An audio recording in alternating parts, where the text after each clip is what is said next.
Boa noite a todos e todas. As pessoas estão fazendo silêncio. Antes de começar a palestra e a nossa fala do CAPOL, eu gostaria de chamar o secretário executivo do Consórcio Intermunicipal do ABC, o senhor Fábio Palácio.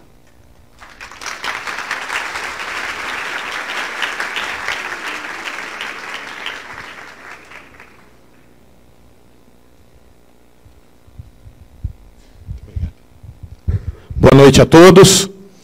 É um prazer muito grande estar aqui com vocês nesta noite. Saudar inicialmente Ciro Gomes, nosso ex-ministro, eterno governador, uma sumidade para falar sobre o tema que vocês têm hoje, que é a conjuntura da situação política e econômica do nosso país. Eu venho aqui fazer uma fala em nome do Consórcio Intermunicipal do Grande ABC, uma entidade já criada há 27 anos, para integrar as políticas públicas da nossa região do Grande ABC. Somos 7 municípios altamente conurbados, 2,7 milhões de habitantes, e não há como se fazer políticas públicas pensando isoladamente. Não há como se resolver problemas de enchentes, problemas de trânsito, problemas de segurança e diversos outros problemas se tratarmos as cidades como indivíduos únicos. Há necessidade de entendermos a nossa região como um organismo vivo que depende da interação dos municípios para que possamos encontrar soluções para os problemas que vivemos. O consórcio faz exatamente esta função, integrar as políticas públicas dos 7 municípios do Grande ABC para que possamos, sim, conseguirmos construir políticas realmente que possam tirar do papel as soluções que tanto planejamos nos 7 municípios do Grande ABC. Parabéns pela atividade de vocês, parabéns pela execução do centro acadêmico, no trazer o que existe de atualidade hoje na discussão da conjuntura nacional, pela qualidade dos nomes que traz no seu 2º seminário. Boa noite a vocês, bom seminário ao longo dessa semana.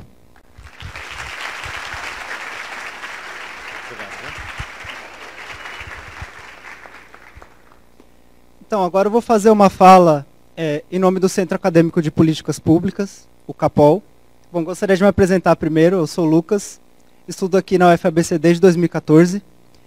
E já faz, é uma data muito particular, é junho, e já faz 3 anos que os ingressantes de 2014 entraram aqui na universidade.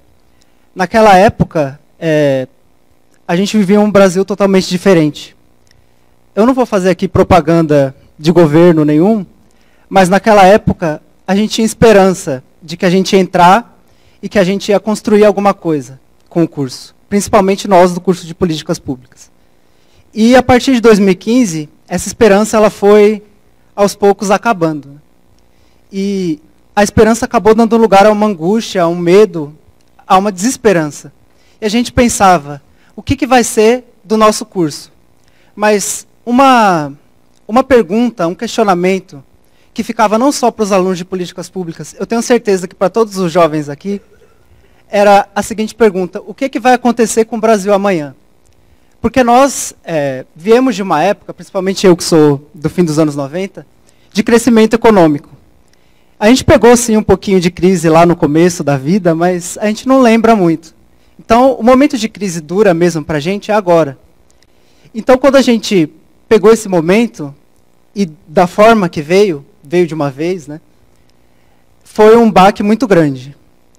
Então, essa pergunta, o que vai acontecer com o Brasil, ela já tem uma resposta, todo mundo sabe. Ela foi elaborada pelo governo ilegítimo do Temer.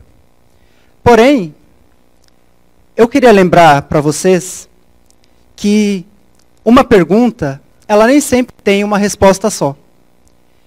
E que vocês, que estão muitos com desesperança, a gente aqui construiu essa semana pensando em dar uma esperança para vocês.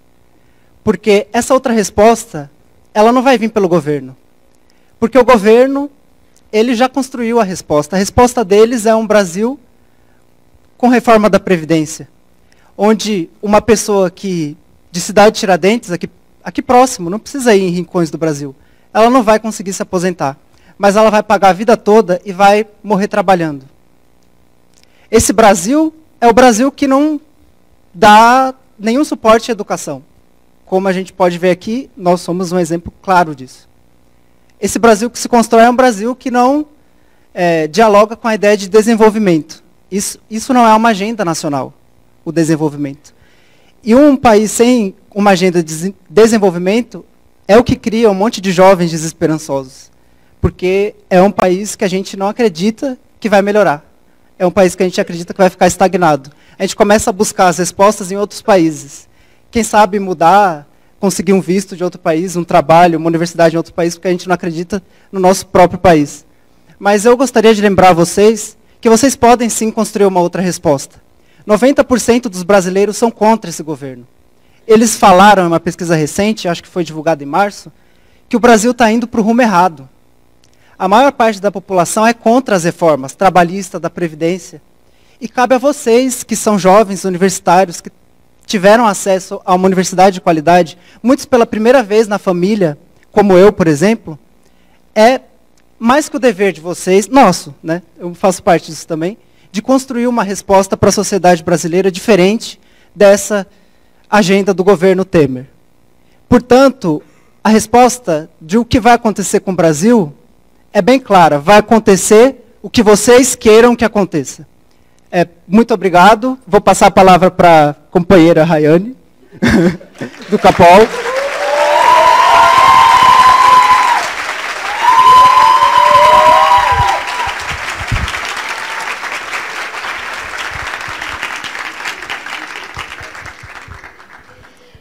Bom, eu queria começar falando um pouco sobre a primeira semana de políticas públicas.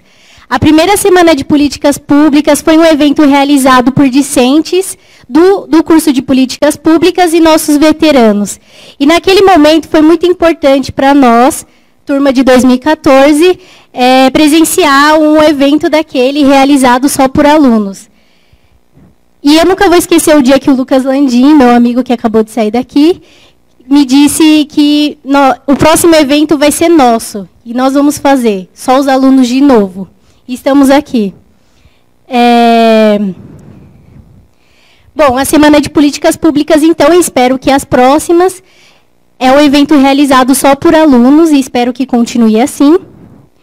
E a gente defende o protagonismo dos alunos na universidade, seja organizando eventos como esse, seja participando de entidades de representação. O Centro Acadêmico de Políticas Públicas ele é ainda muito jovem, mas a gente já conseguiu apresentar o campo de públicas para tantos alunos que entraram aqui.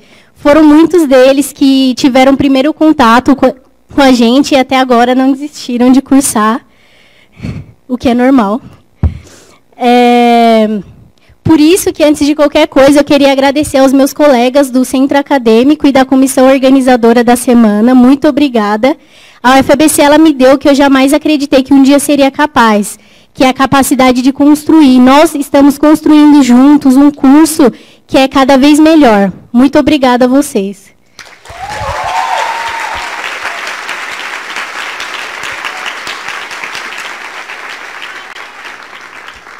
Eu também queria agradecer aos professores, que são fonte de inspiração para a gente, são os grandes mentores do curso, em especial aqueles que ajudaram de alguma forma na construção desse evento. Maria Luísa Levi, Alessandra Teixeira, Diego Sanches, Walter Pomar, Maria Lívia de Tomasi, o coordenador do curso, Salomão Ximenes, e o vice-coordenador, Ivan Felipe. Também queria agradecer ao SEX, que ouviu todas as nossas demandas, e muitas demandas, devo dizer. Queria agradecer à Web Rádio, que está fazendo a transmissão do evento. A Le Monde Diplomatique, que doou 500 revistas, e hoje não, porque tinha muita gente, desculpa. Só de manhã. Então, se vocês quiserem brinde, vão ter que vir de manhã também. A TVT, que não está aqui hoje, mas vai vir amanhã, espero. E também queria agradecer os palestrantes que acreditaram na gente, né? Alunos ligando e falando, a gente está organizando uma semana, você não quer vir? E eles acreditaram e vieram, estão vindo, na verdade. Muito obrigada, Ciro Gomes, Luísa, que me atendeu muito bem. E agora, sem mais delongas, eu convido o vice-presidente do PDT, Ciro Gomes, por favor.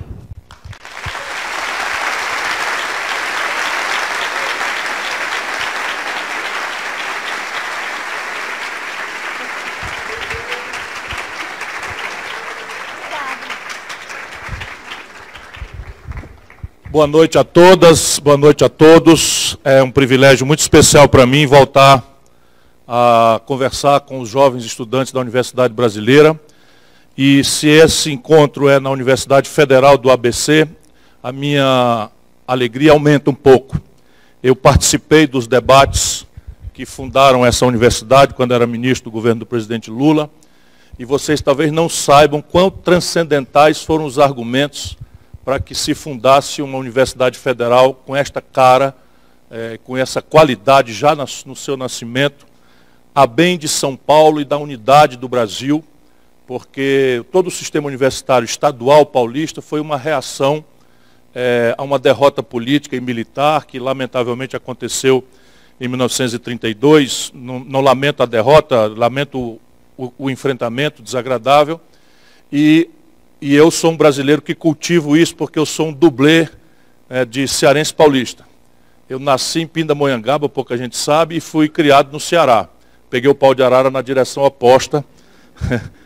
E eu sei que o centro da crise é São Paulo e sei que a saída da crise brasileira passa necessariamente por São Paulo, mas há de ser o São Paulo inteiro. Não pode ser o São Paulo plutocrata, o São Paulo isolacionista, saudosista do escravismo, saudosista da monocultura, do latifúndio, que infelizmente tem provocado grandes tensões na vida brasileira. Era uma homenagem que eu queria fazer aos fundadores, aos professores, aos dirigentes e especialmente à liderança estudantil, a quem eu agradeço o privilégio da lembrança de estar com vocês hoje à noite. Eu quero cumprimentar a todos do Centro Acadêmico de Políticas Públicas, quero cumprimentar a comissão organizadora, o Vitor Machete, que está aqui conosco, é nele que eu cumprimento todo o corpo discente daqui, e o Fábio, que vai ter que sair, é compreensível, tem que correr aí, não é serviço fácil coordenar um consórcio de 7 municípios com quase 3 milhões de habitantes. Enfim, eu estou propondo, eu posso circular um pouquinho? Eu estou propondo aos auditórios que me distinguem com a sua atenção, eu estou propondo um olhar que nos permita pensar o Brasil antes do pipocar dos foguetes, das musiquinhas, né, da esculhambação dos adversários e do autoelogio que a campanha política faz. É tempo e absolutamente, gravemente necessário que nós, brasileiros, paremos um pouco para fazer um acordo mínimo sobre o método. O dissenso é sinal dos tempos. Nós não estamos sós na grande perplexidade que os escombros da ordem neoliberal produziram e não há uma novidade, não há um novo desenho ainda pronto para se opor a esse desmantelo que a humanidade está experimentando, como consequência que seria muito provável, quem lê textos que eu escrevi, livros, etc., está vendo ali, vamos dizer, uma certa premonição disso. Não é porque eu sou profeta, é porque eu acumulei uma experiência muito grande, e ao militar na política não me afastei do esforço acadêmico. Então eu queria propor para vocês hoje isso aqui. Eu não vim procurar simpatias. Haverá um tempo, baixo das pesquisas como eu estou, que eu vou precisar bajular um pouquinho a opinião pública e achar umas simpatiazinhas um pouco maiores, mas eu agora quero a sua atenção. Quero falar não aos seus corações, embora para mim o Brasil seja uma paixão, mas a sua inteligência. E eu estou propondo, conhecendo o Brasil como ele está rachado, estigmatizado em ódios e rancores e passionalismos, etc., que a gente pare um pouco, pelo menos neste universo, de jovens que não têm compromisso com nada errado, de jovens que têm algum equipamento, senão não estariam aqui onde estão. E eu tenho circulado o ambiente universitário brasileiro quase que como monopólio, porque a minha intenção é tentar criar essa corrente de opinião que pacifique o método. Depois a gente discute a terapêutica, mas a gente precisa acertar a mão no método, senão a Babel, o dissenso vão caracterizar também o debate futuro quando a gente for escolher os caminhos. E aí eu estou trabalhando um jeito de apresentar o problema, e eu vou ter que fazer escolhas aqui, porque a organização me encarregou de cansá-los por ao redor de 1 hora, preparar uma boa noite de sono, né? Ao cabo desta hora eu tentarei responder algumas perguntas, as mais difíceis vocês fazem por nossos professores, e eu fico com as mais fáceis para tentar responder. Então eu estou propondo que tanto os petralhas quanto os coxinhas esqueçam por agora um minutinho e vamos pensar um pouco sobre o Brasil visto em 1980. Em 1980, que é ontem, sob o ponto de vista dos tempos de uma nação, foi ontem mesmo. Para mim, então, eu já era quase deputado. Não é? Se a geração agora está assustada, para mim, eu estou assustado com o tamanho da crise. Nunca vi igual. Mas eu já vi outras graves também, e o Brasil, no acumulado, está melhorando, e nós vamos sair dessa também, eu estou muito seguro. O que não quer dizer que a crise não é grave, é dramaticamente grave pelo acúmulo de energias sociais, econômicas, ideológicas, políticas.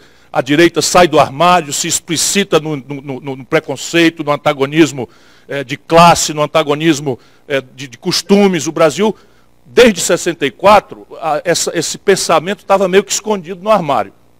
E agora, né, saiu todo mundo do armário e as bruxas estão soltas. Tenhamos humildade para entender isso, mas não tenhamos medo. Medo não é o melhor conselheiro. Então vamos de novo voltar aqui. Em 1980, não existia como expressão hegemônica na vida política brasileira nem o Fernando Henrique, nem o Lula. Para eu fulanizar aqui e simbolizar o que eu quero dizer. Portanto, eu não estou ofendendo a nenhum dos dois e quero fazer uma análise crítica com essa perspectiva histórica, que é aquela que nos pacifica as paixões e permite a nossa inteligência prevalecer sobre os amores e desamores que a gente tem, como naturais que são, no entrechoque do debate. Pois bem, em 1980, é o que eu ando repetindo por aí, o Brasil era 1% do comércio mundial. Isso é um sintoma internacionalmente reconhecido para apurar que tamanho relativo prático tem uma economia. Né? Então o Brasil, em 1980, representava 1% do comércio mundial. E a China, na mesma data, representava 1% do comércio mundial. Com uma diferença em favor do Brasil extraordinária.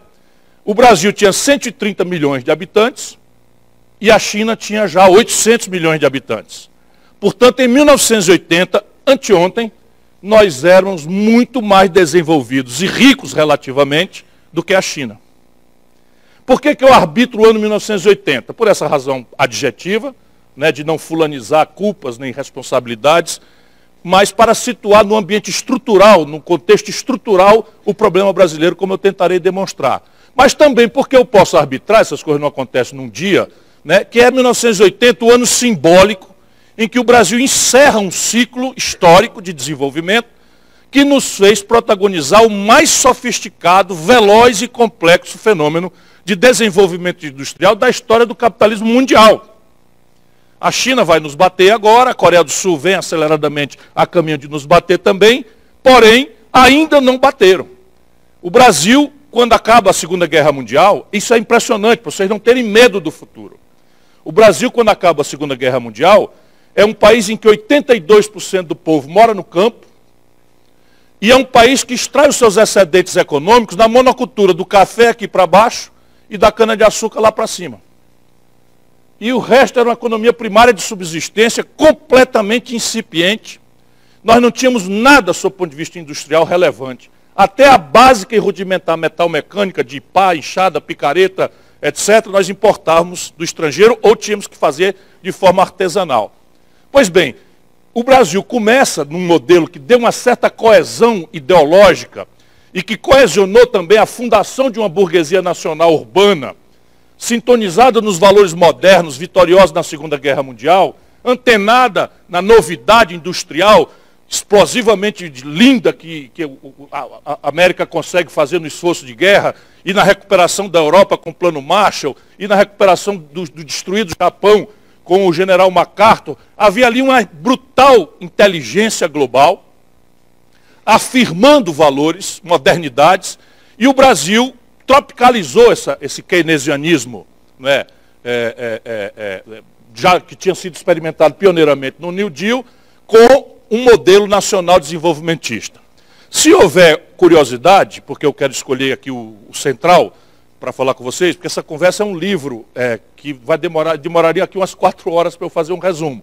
Mas então eu vou só fazer uns highlights aqui, mas se houver curiosidade nas perguntas, eu posso voltar a isso aqui. Mas o fato é que o Brasil, em meros 35 anos, de 45 a 80, o Brasil sai do nada e vira a 15ª economia industrial do planeta. Repare bem, não é coisa pequena, não. Em 35 aninhos, o Brasil sai do nada e vira a 15ª economia industrial do planeta Terra. Assustando o mundo, chamando a atenção do mundo para esse episódio. E havia um consenso tão extraordinário que ele foi se irradiando para outros lugares, outros valores, outros locais de expressão dessa vitalidade nacional brasileira. O cinema novo, a bossa nova, bicampeonato mundial de futebol em 58 e 62, tudo dava certo para o Brasil. Portanto, é preciso afirmar por agora, e essa é a lição preciosa para os dias de hoje, que não há defeito genético na nação brasileira. É mentira de uma elite prostrada que admira, o que considera Miami o centro cultural da humanidade, que essa nação, não duvido que tem, viu? Não duvido que tem, eles querem morar lá, e lá é que eles consideram o ambiente em que a humanidade finalmente atingiu o seu orgasmo civilizatório, né? em Miami. São muito ridículos, mas tem e estão mandando. Então, não tem esse defeito genético, não é verdade. Só que esse modelo produziu o Brasil que temos para o lado do bem, que eu queria chamar a atenção agora, mas produziu também, não por imprevidência nem maldade, foi por, talvez, impossibilidade ou descuido acadêmico e, basicamente, político, o Brasil do mal que temos. Porque neste mesmo período nós nos hiperurbanizamos, lembra, era 82% rural e 18% no campo, no mesmo período nós viramos o inverso, 82% urbanos, olha o ABC, né? Todo o ABC nasce disso muito recentemente, né? As grandes regiões metropolitanas, as grandes capitais, tudo isso nasce dessa coisa de todo mundo ir para perto da indústria, que estava nascendo, porque ali estava a modernidade enriquecedora e o conforto civilizatório de um trabalho assentado na carteira assinada, com regulações moderníssimas que foram introduzidas na vida brasileira, substituindo a lógica de um trabalho como um valor físico, de commodity, sujeito à lei da oferta e da procura, por uma coisa regulada, na direção já de um embrionário welfare state, um estado de bem-estar social. Isso não aconteceu também por acaso. Isso aconteceu com muito conflito. Porque reparem bem para a gente já ir espancando os nossos temores. Este país não tem vocação democrática. Olhando a história brasileira, nós somos um país autoritário. É um país que não tem tradição democrática nenhuma. O mais longo período de vivência democrática, supondo que democracia é o direito de votar, e de estudantes se reunir num grêmio, de sindicalistas se reunir sem ser espancados pela polícia, foi agora, com a queda da Dilma, acabou, 27 aninhos. Foi o mais longo período de vivência democrática do Brasil. Não há nenhum tempo em que demorou 27 anos a continuidade. Né? De 1946 a 64, foi menos, que foi o segundo mais longo período. No Império, nós tivemos 42 anos de estabilidade com o iluminismo do Dom Pedro, mas era um iluminismo autoritário. Tinha um poder, tinha uma Constituição, mas tinha um poder moderador, em que ele usou muito moderadamente, para usar aqui um pleonasmo, mas tinha, né, um poder de intervenção, né, do imperador. Foi um período importante para o Brasil, que também vale a pena a gente refletir sobre isso, porque era a lógica do parlamentarismo. Mas é outro vertente que fica para depois, dada a emergência que nós precisamos conversar hoje aqui à noite. Este modelo, ao produzir essa contradição, morreu. Ele morreu de morte morrida e de morte matada. Né? Morreu porque as premissas dele sumiram do mapa da realidade. Basicamente, lá como cá, duas premissas sumiram.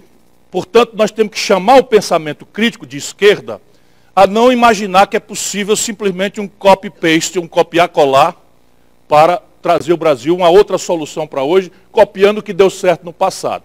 Também não devemos abrir mão das preciosas lições do nosso passado, mas nós, brasileiros, estamos obrigados a pensar, inclusive fora dos manuais tradicionais de economia, de ciência política, porque Este país aqui não é para amadores. E ninguém conhece a vida brasileira nas ancestralidades. Keynes, Hayek, Tocqueville não compreenderiam o Brasil, né, a partir das observações. Mas nós temos esses antecedentes intelectuais todos, porque Keynes é Keynes, Hayek é Hayek, né? Estou falando aqui simbolicamente de expressões, Karl Marx é Karl Marx, para outra fração, mas o Brasil precisa ter um pensamento próprio, dadas as especificidades da nossa realidade, que são absolutamente intransplantáveis, inimitáveis, não há precedente na humanidade das peculiaridades brasileiras. Também podemos discutir isso em alguns aspectos aqui, especialmente os econômicos são necessários, porque nós estamos hoje replicando manuais estúpidos, inclusive, que já estão tecnicamente desmoralizados na academia norte-americana, no Fundo Monetário Internacional. E nós retardatariamente estamos replicando um thatcherismo neoliberal mofado, que não guarda a menor coerência com a nossa prática, com a nossa realidade, com a percepção das nossas coisas, da vida real. Juro, por exemplo, para enfrentar preços relativos que se alteram ciclicamente por causa de câmbio, eu volto já aqui nesse assunto, que nós temos que popularizar isso, parecendo assunto de economês. Então, ao morrer esse modelo, duas premissas sumiram do mapa. A primeira é que ele foi assentado num atalho que o Brasil eternamente produz ou tenta passar por ele, que é o fato de que nós temos um baixíssimo nível de formação doméstica de capital. Então, a experiência internacional demonstra quase sem exceção, e a única exceção não é exceção, senão para afirmar a regra, é a América do Norte, que todas as civilizações que sustentaram o desenvolvimento exitoso, civilizatoriamente admirável, assentaram este desenvolvimento na formação de capitais de alto volume doméstico. Ou seja, o capital que paga progresso tem que ser construído comunitariamente de forma nacional. Olha os assuntos pulando de novo por racionalidade. Não há precedente de nenhuma nação que se sustente sem alto nível de formação bruta de capital, ou seja, de capital doméstico como sustentação. Como a gente foi para um atalho, a gente evitou fazer um confronto tributário, um confronto previdenciário, um confronto do mercado de capitais, uma série de ferramentas para construir uma dinâmica de elevação da formação bruta de capital do país e suprimos esse adiamento conflituoso da nossa tarefa, lá como cá, acreditando na confiança dos mercados externos, que o dinheiro estrangeiro ia nos salvar da nossa incapacidade política de fazer o conflito necessário e as equações e acordos ou hegemonias, como a política se definir, né? Só que na data isto era uma ilusão praticável. Por quê? Porque os capitais externos na época eram de longuíssimo prazo e muito baratos. Então eu pesquisei, o Brasil ao longo de 3 décadas tomou dinheiro emprestado, com 3 anos de carência, ou seja, eu tomava o dinheiro hoje, só precisava começar a pagar daqui 3 anos, 12 anos de prazo médio para pagar em prestações e o juro médio de 3% ao ano. Então, pensar-nos do tempo. Qual é o erro? Eu tomo $1 bilhão nessa condição, abro uma companhia siderúrgica nacional, abro uma Petróleo Brás, abro uma Eletricidade Brás, abro uma Estrada Brás, abro um Telefone Brás, que com 3 anos de carência, maturado o investimento, o faturamento de 1 ano ou de 2 no máximo, me devolvia $1 bilhão que eu ainda tinha 12 ou 10 anos para pagar pela frente. Então, danaram a tomar dinheiro emprestado barato e de longo prazo e a fazer Brás. Produzimos aí o Brasil que temos, por bem, né?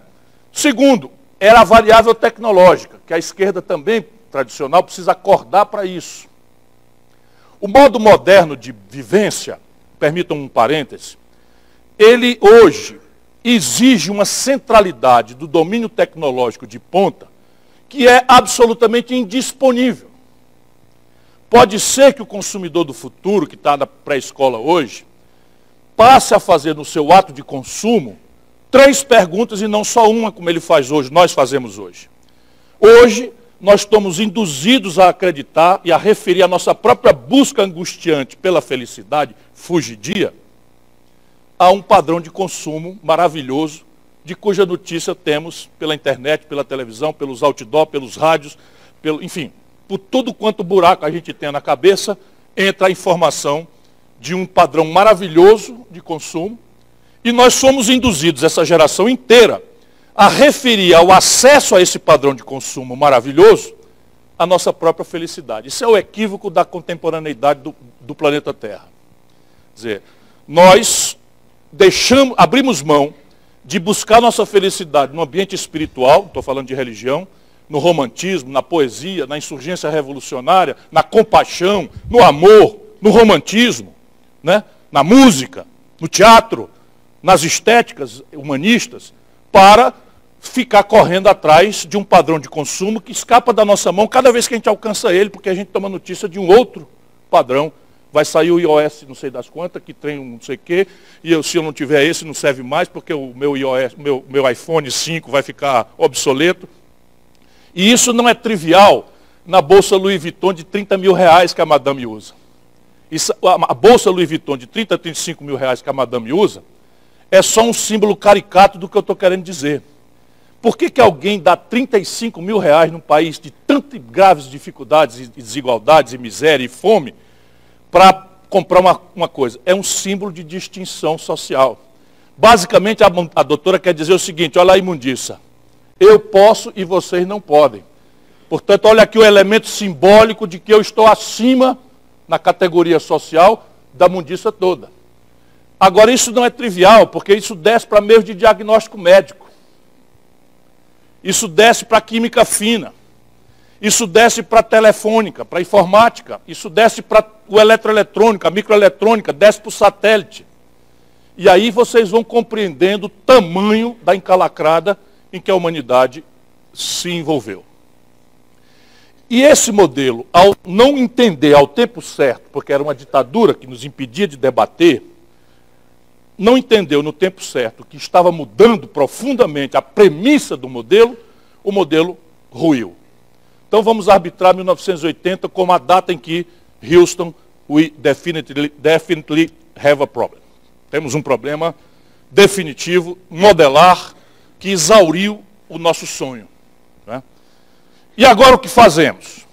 Bom, o que acontece daí para diante ao Brasil? O Brasil passa a usar todas as suas energias políticas, todas as suas inteligências prevalentes no debate, para esconjurar as crises, as emergências, os fogos, né, as fogueiras que surgiram.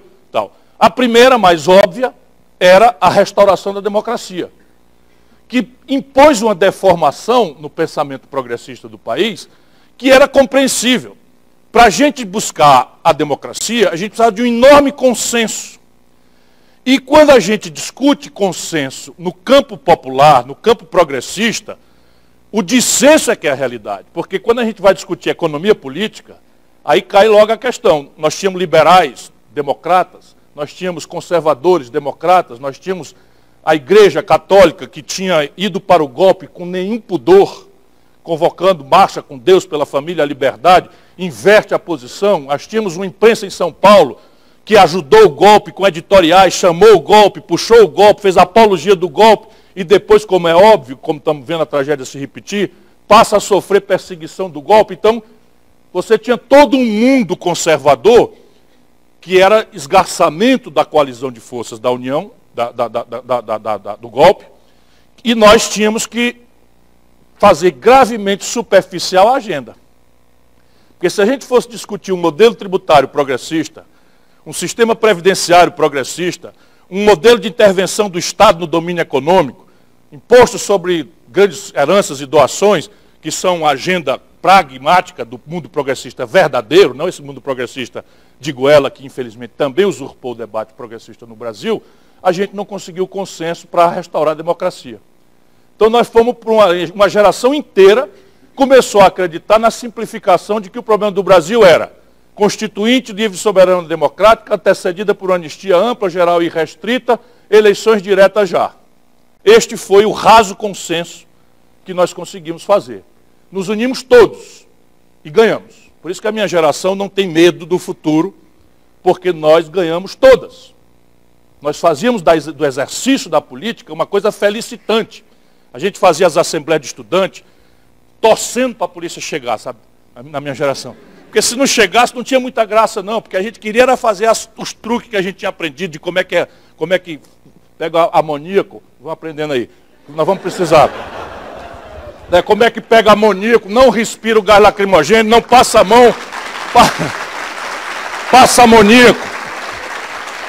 Na época eles vinham a cavalo, não tinha caveirão, eles vinham a cavalo, a gente soltava caixas de bola de gude no asfalto, os cavalos paravam ali, imediatamente a gente achava aquilo maravilhoso, né? Evidentemente que eu estou brincando aqui, mas na data a gente se considerava meio heróis de uma resistência, né? Coisa que vocês vão precisar fazer. Eu acho que o Brasil precisa esquentar os protestos agora. Evidentemente tomar cuidado, que o mundo está muito cruel. Na época, por exemplo, havia uma certa inocência, por mais canalice que houvesse, havia uma certa inocência ainda. Enfim, hoje em dia eles infiltram policiais para fingir que são manifestantes e criar casos para assustar a classe média. Então precisa tomar muito cuidado. Enfim, mas tem toda uma tecnologia aí que a gente pode conversar, porque nós vamos precisar de vocês agora de novo. Bom, o fato é que de 1980 para cá, a gente ficou dedicado às emergências. A primeira, a redemocratização. A segunda já foi dissenso entre nós, que foi o enfrentamento da inflação. Eu, por exemplo, estava junto com a turma do PT, que veio a fundar o PT, na restauração da democracia, mas no plano real eu estava e eles ficaram contra. Não ficaram contra por maldade, ficaram contra porque achavam que era um outro truque, né? Que, como ficaram contra a Constituinte, como ficaram contra a presença no colégio eleitoral para eleger o Tancredo, porque é fato que o dissenso agora obriga a gente a ir mais fundo. E o consenso só é fácil no raso. Se você se aprofundar, o que nós precisamos é impor o método de que o dissenso não nos aparte na defesa dos valores essenciais. Por exemplo, a defesa da democracia, eu acho que nós perdemos, nós erramos, porque nos deixamos violar por um golpe de Estado, na minha opinião, sem que a população saísse para quebrar uma vidraça. Porque nós erramos, na minha opinião. E é preciso qualificar essa reflexão, senão a gente não recupera a confiança popular. Mas vamos voltar ao que eu tinha proposto aqui. Em 1980 o modelo morre, nós tratamos da emergência da democracia, tratamos da emergência da inflação, mas o fato é que chegamos hoje e o Brasil, agora com Fernando Henrique exercendo um protagonismo num certo momento popular, e o Lula exercendo um grande protagonismo num certo momento também muito popular, mas o fato é que desfocando, isso é o método, é que a ciência nos permite, antes do embate eleitoral, observar o seguinte, e a média? Quanto o Brasil cresceu de 1980 para cá? Qual é o tamanho da economia brasileira no mundo de 1980 para cá? Lembra que eu falei que era 1%, igual com a China? E que a China tendo 800 milhões de habitantes, a gente só 130 milhões, nós éramos muito mais ricos, relativamente? Pois bem, hoje, o Brasil representa 1% do comércio mundial, o mesmo de 1980, e a China representa 12,5% do comércio global. Nós temos 200 milhões de habitantes, a China tem 1 bilhão e 300. Ou seja, a China passou o Brasil e foi embora. E tudo de desenvolvimento retardatário em relação ao mundo nem se fala, mas em relação ao Brasil. A Coreia do Sul, que domina 12% do mercado de automóveis, do mercado norte-americano, a Coreia do Sul veio, eu já era político no Brasil, deputado estadual, a Coreia do Sul mandou uma missão ver como é que um país do mundo retardatário, do desenvolvimento retardatário, fazia carros. Porque o Brasil tinha, na década de 80, a capacidade de produzir 600 mil carros por ano. E a Coreia não fazia nenhum. Hoje, a Coreia do Sul tem 12% do mercado global, tem 4 marcas globais, e o Brasil não tem nenhum. A Coreia do Sul não tinha absolutamente nada em microeletrônica, quando o Brasil se aventurava, até na ilusão de uma lei de informática, para fazer um computador brasileiro, que nem o Bento Carneiro, que era um personagem do Chico Anísio, que era o Bento Carneiro, o vampiro brasileiro. Vale vocês verem, ninguém riu porque é muito antiga essa piada, né? Mas dá para ver no YouTube. Né? No YouTube tem o Bento Carneiro. Então era um vampiro que não dava conta de ser vampiro, porque era um vampiro tropicalizado, o Bento Carneiro, o vampiro brasileiro. Né? Pois bem, o que aconteceu? Isso é o que se impõe para perguntar hoje. O que aconteceu? Por que o Brasil parou? E essa é a realidade. O que aconteceu é que o Brasil parou. Dados os escombros da velha ordem nacional desenvolvimentista, dadas as nossas energias serem drenadas todas para as emergências, e não eram poucas, a restauração da democracia não é uma emergência trivial, eu não tenho arrependimento. Não tinha nenhum sentido a gente adiar a restauração da democracia por qualquer ordem de valor de economia política. Primeiro é respirar. Depois a gente resolve como é que a gente vai se virar para os outros problemas. E sem democracia, um cara como eu não consegue, razoável, não consegue imaginar respirar. O enfrentamento da inflação também tinha 10 métodos, então o dissenso era razoável. Era razoável. O problema é que o dissenso vai no diagnóstico. E como isto produziu o Brasil que temos, também sob o ponto de vista humano, né, o pensamento acadêmico mais relevante, o pensamento original brasileiro, viu o país sair do nada para virar aquilo e começou a reagir às transformações do mundo financeiro, do mundo tecnológico. E aí você não tem mais um novo Celso Furtado, você não tem mais um novo Sérgio Buarque de Holanda, você não tem um novo Joaquim Nabuco, que são pensadores originais da vida brasileira. E quando eu digo pensar original, não quer dizer ser segregacionista do mundo intelectual, dos valores, porque é muito difícil você inventar valores depois da Grécia. Eu compreendo isso, é muito improvável que alguém consiga escrever uma novela que não tenha sido antecedida por 3 ou 4 mitologias gregas, porque é absolutamente genial. Mas o mito grego, né, é só base intelectual para a gente compreender por que depois de ferrar a Dilma, eu tenho entrevista dizendo assim, o próximo vai ser o Aécio. Porque não sou profeta, é porque é óbvio, o Brasil é grego nesse sentido de tragédia. Né? Ele aperfeiçoou a tragédia, o Collor, por exemplo, foi caçado, aí depois veio o Ibsen Pinheiro e os anões do orçamento, para, sabe, fazer a rebordose em cima do poder que fez aquela coisa anterior. Isso é completamente grego e nós temos essa vocação trágica na nossa história. Não é brincadeira o que aconteceu com Getúlio. Getúlio matou-se como um manifesto político. Escreveu, você imagina o cara que está se preparando para se matar, fazer um manifesto como a Carta do Testamento, falando de relações internacionais, de economia nacional, de não sei o que e tal. Só tem isso aqui. Isso não é necessariamente mal, mas isso é um dado da nossa realidade. Pois bem, o que aconteceu no período, para não incumprir dando a conversa, que eu estou começando a me apaixonar pelo auditório, isso é um perigo. Como é que você fala essa parte aí, assim, apaixonar pelo auditório? Coração. Pronto, acordei, estava dormindo ali, eu queria uma risadinha. É assim, ó, o Brasil de 80 para cá cresceu pífios 2% ao ano apenas. Aqui está o número. O Brasil cresceu 2% ao ano na média. Então nós tivemos um momento de crescimento ilusório, assentado num ciclo de consumo insustentável, com Fernando Henrique, com a cessação do imposto inflacionário do real, e tivemos um ciclo de consumo mais largo um pouco, mais empurrado na direção do povo mais pobre, né, com o Lula, mas também um padrão de consumo insustentável para as questões estruturais do país. Reparem bem, quando eu reflito sobre isso, alguém começa a me criticar dizendo que eu estou defendendo restrição ao consumo. Não. Eu estou defendendo que o consumo não seja o valor felicitante que a nação seja induzida, junto com a humanidade, não somos só nós, está sendo induzida a crer. E que o bom consumo é aquele que é compatível sustentadamente com a nossa economia. Ou seja, nós temos que consumir mais hoje, mais amanhã, mais depois, se a economia for preparada. Portanto, a tarefa pública já começa a ser indiciada. Nós não podemos fazer do Estado um agente promotor de vendas, estimulante do consumo. Nós temos que fazer do Estado responsável pela democratização das oportunidades da oferta, que sustentam a elevação do consumo de forma para sempre, e não o stop and go que nós estamos vivendo. E aí cabe aqui a gente perguntar por que isso aconteceu. E aí, evidentemente, que no limite... Posso tirar o paletó, né? Eu acho que sim. Está mais quente aqui do que em Sobral, na minha cidade.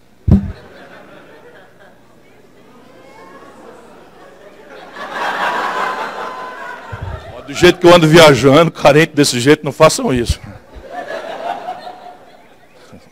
Pura propaganda enganosa. Vamos trabalhar, pessoal.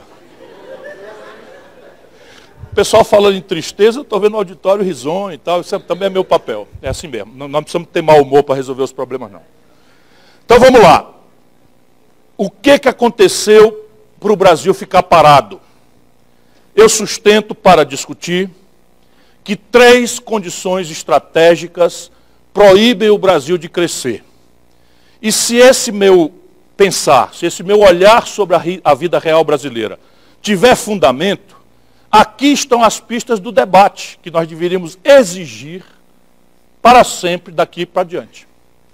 Ou seja, reconhecer que o velho nacional desenvolvimentismo morreu, explicar, se alguém ainda tiver muita saudade, o problema, né, do financiamento, o problema da tecnologia, o problema da emergência de escala, especialmente depois que a China emerge como um grande mercado produtor e vendedor globalmente.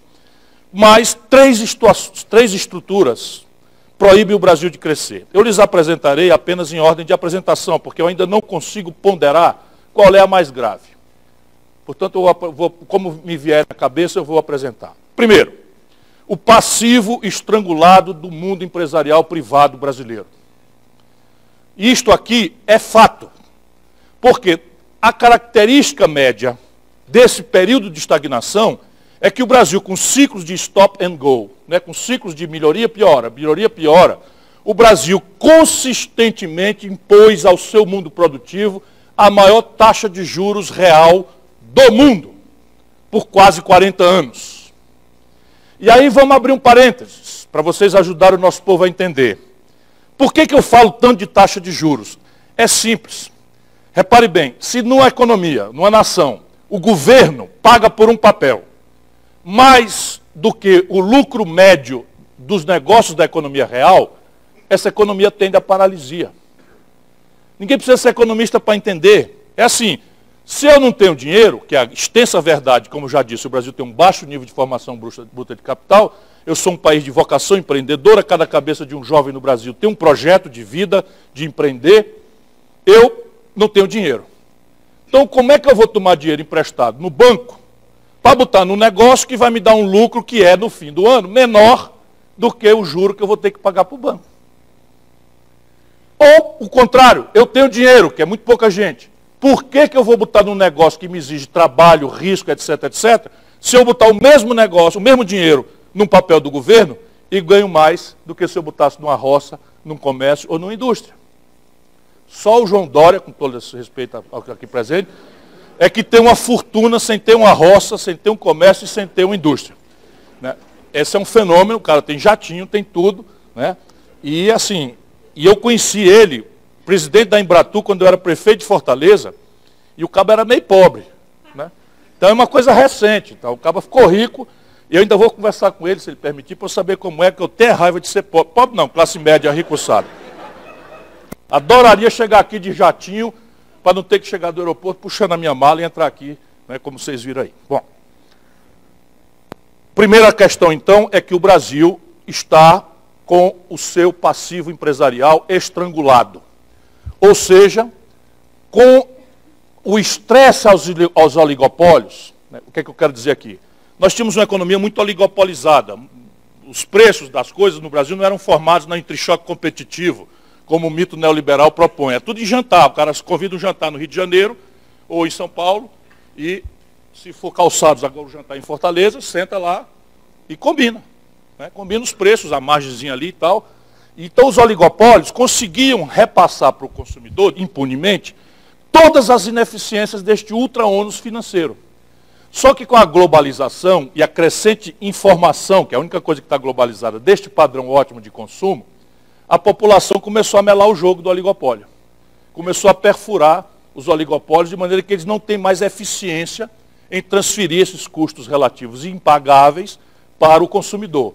E aí chegamos nessa situação em que hoje 300 maiores empresas brasileiras de capital aberto não fizeram no trimestre de dezembro, que eu não tenho dado novo, caixa para pagar o serviço da dívida vencida no mesmo período. Então aqui está uma situação concreta. E eu desafio o debate, assim, desafiar aqui não é uma palavra grosseira, é desafiar o debate acadêmico, se a gente dá ou não centralidade a isso. Se vocês repararem, a nossa mídia não trata do assunto, não se noveliza a consciência disso em canto nenhum. E aí, por que isto é grave? Olha para vocês verem como isso é prático, parecendo teoria. Qual é a agenda que foi denunciada aqui pelo nosso companheiro do CA? A agenda é: o empresariado brasileiro está cobrando dos golpistas uma agenda que basicamente estressa o custo do trabalho, estressa o custo previdenciário e estressa a cunha tributária, que é de onde vem o dinheiro para pagar universidade, escola, saúde, educação, polícia, etc., etc.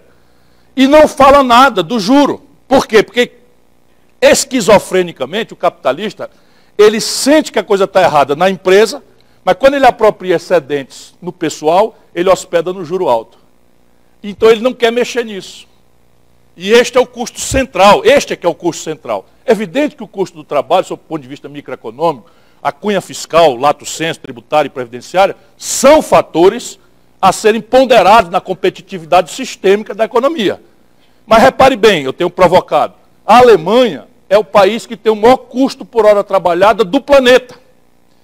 E eu sustento que não é por acaso, mas sim uma das variáveis é o fato de que a Alemanha é a economia mais competitiva do mundo. Por quê? Porque a renda dos salários, a massa de salários da Alemanha escala no mercado doméstico. Por que o Brasil começa a ter protagonismo em algumas coisas ali no período mágico do governo Lula? Porque nós começamos a ter escala no mercado doméstico, porque o salário mínimo, especialmente, sai de $76 a poder de compra quando o Lula toma posse, sucedendo o Fernando Henrique, e ele entrega para Dilma... Vocês já vão, negado? Foi alguma coisa que eu falei? Desculpa aí. Eu continuo aquele cara que acha que não tem problema. Então, repare, né? A Alemanha é a economia mais competitiva e é o maior custo por salário do mundo. Então é completamente enganosa a percepção de que é preciso estressar salário. Porque você, ao estressar salário, você decompõe o mercado de consumo. Você destrói as possibilidades crescentes de grande escala para uma indústria nacional brasileira, que é condição sine qua non dela estar no mundo, competindo, seja no mercado brasileiro, seja no mercado global. E aqui nós vamos já para o terceiro argumento, mas antes passando pelo segundo. O segundo argumento é um colapso das finanças públicas. E aqui nós temos que ter um olhar progressista sobre este assunto.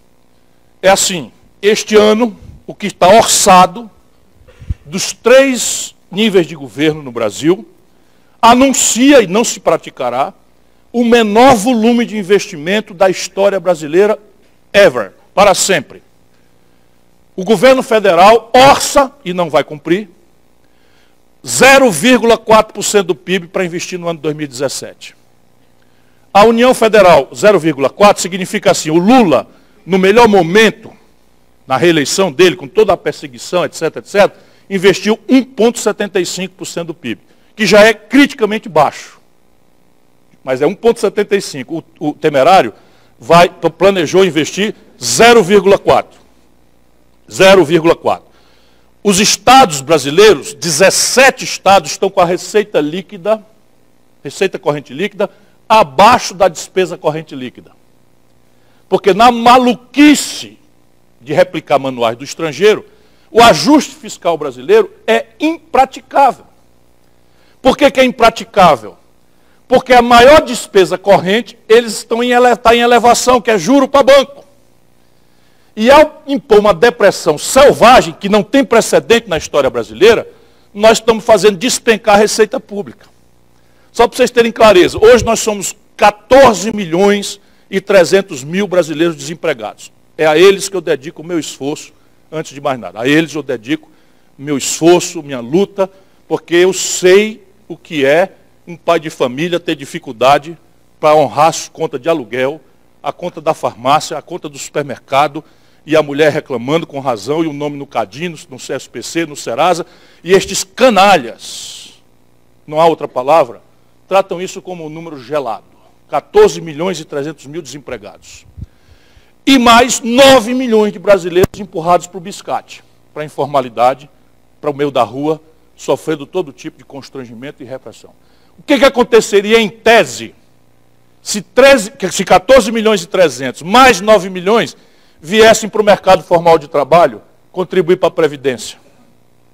Que tamanho seria o desequilíbrio da Previdência brasileira? 0. Só para vocês terem uma ideia de como é estúpida a lógica de tentar ajustar as coisas fazendo isso. Aí você tem que os estados e municípios juntos orçaram para esse ano 1,2% do PIB apenas para investimento. A soma dá 1,6% do PIB para tudo. E o que vai se pagar aí de juro para banco, agora sob o ponto de vista fiscal, é simplesmente algo ao redor de 9%, quase 11% do PIB de juro. Então, repare bem, 1,6% para tudo, educação, saúde, segurança, porto, aeroporto, moradia, hospital, posto de saúde, UPA, etc., tal, e quase 11% está dependendo só de como é que eles vão contabilizar as receitas patrimoniais once and for all, vão pagar 11% de juro para banco, para 10 mil famílias abastadas, que tem o governo e o sistema, e o Banco Central e o sistema financeiro como seus intermediários, transferindo sem precedente na história da humanidade renda de quem trabalha e produz para quem especula no rentismo. E aqui está o centro do poder no Brasil. Terceiro, e eu peço um pouquinho da sua paciência, eu estou terminando, o desequilíbrio estrutural nas contas do Brasil com o estrangeiro.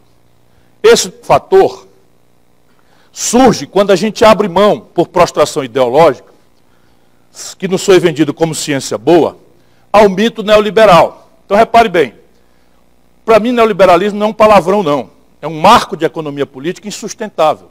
E eu quero discutir nesse plano. Porque não é racional. Outro dia uma pessoa me disse, lá na Universidade da Filadélfia, que tinha muito orgulho de ser neoliberal. Que diabo é isso, minha irmã? Eu tenho orgulho de ser cristão, tenho orgulho de ser, sei lá, né, primeiro de turma na minha escola. E tal. Eu tenho orgulho de ser neoliberal, eu não tenho orgulho nenhum de ser neokeynesiano, eu sou um curioso da vida. Mas, enfim, a impertinência é a seguinte, é que você acha, no mito neoliberal, que os assuntos de produção, comércio, maturidade tecnológica, ganho de escala, relações externas de comércio, são assuntos que são resolvidos melhormente pelo laissez-faire, pelo laissez-faire, pelo espontaneísmo individualista das forças de mercado. Parênteses. Eu não tenho problema nenhum em reconhecer as virtudes do mercado. O mercado parece ter se revelado uma força motriz muito importante para o progresso tecnológico da humanidade, por exemplo. Porém, nunca houve na experiência da humanidade, nem na história, nem contemporaneamente na geografia do planeta, nenhuma nação que tenha assistido às suas questões de desenvolvimento via solidariedade do mercado. Isso nunca houve. Porque o que o mercado deixado solto, ele tende ao oligopólio, ao monopólio, ele tende à instabilidade, ele tende à inequidade de massa. E, portanto, ele tende a uma instabilidade política também, o que o destrói ciclicamente. E a gente especulava isso teoricamente, tal, e vê a crise de 2008. A crise de 2008 não permite mais ilusões. Como é que foi resolvida a crise de 2008, que não está resolvida ainda hoje? E tem uma sequela para o Brasil desse terceiro argumento. Se resolveu com mais de 3 trilhões de dólares do setor público para consolidar o sistema financeiro, porque eles ficam tão grandes, as vanguardas globalizadas, que não podem falir. Porque ao falir, eles arrastam a humanidade para a crise. Então ficamos no seguinte limite do paroxismo. O lucro é deles.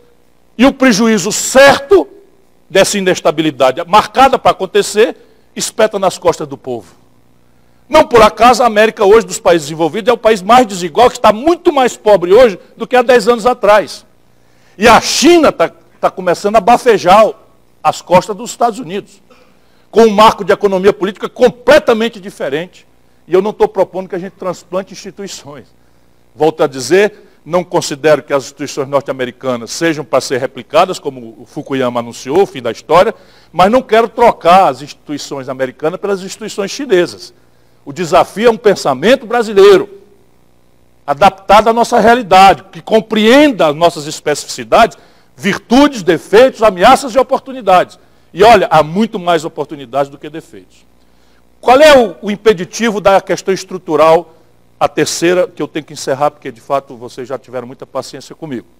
É que o nosso modo de consumo, aspas, felicitante, na nossa ilusão de felicidade consumista, ele é um projeto, é um modelo que nos põe absolutamente vulneráveis a acessar um bom, bonito e barato, cujas condições de empreender nós não temos extensamente. Vou repetir.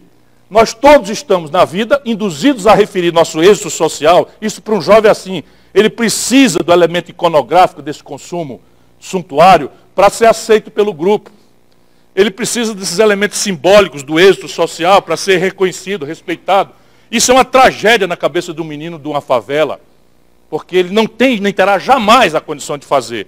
E para mim, não tem a menor dúvida que é aí a raiz da violência. Não é pobreza. Não é pobreza. A raiz da violência que está banalizada no Brasil é a justa posição de dois garotos, um absolutamente pobre, com a mesma informação e com o mesmo desejo de aspirar a uma felicidade consumista que o outro tem. E ele, então, vai para a violência porque ele quer se vingar dessa sociedade que nega para ele, que obriga ele todo dia a se frustrar, a não ser aceito. Aí você tem a 23 de março, né, como escape, que é a propriedade intelectual violada, o Paraguai, o Xing Ling, não sei o que e tal, mas basicamente, o bom, bonito e barato, nós não temos a média de condição de empreendê-lo. Concretamente, atenção, por favor, o neoliberal me tire dessa ilusão, me ajude a não andar falando bobagem se eu estiver errado. As condições de empreender são globais? É uma pergunta tão fácil de fazer e de responder. Eu afirmo categoricamente não, pelo amor de Deus, não. E aí você tem a taxa de juros, que eu tentei já explicar. É uma essencialidade ao ato de empreender?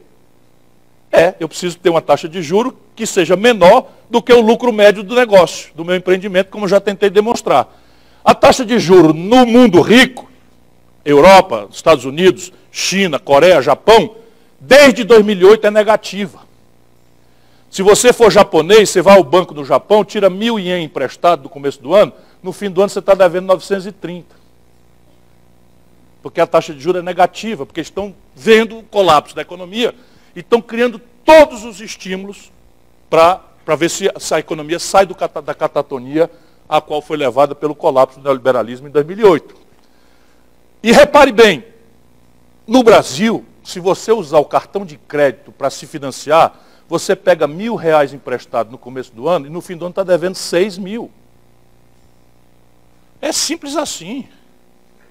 Põe uma economia para competir, todas as outras condições iguais, e esta condição assimétrica da condição de financiamento seja assim tão gravemente assimétrica, tão diferente, essa economia quebra, ela não suporta competir. Sem se falar na alocação de capitais. Os capitais se deslocam para as rentabilidades maiores. E hoje é eletrônico. O escândalo do Banestado mostrou isso. Né?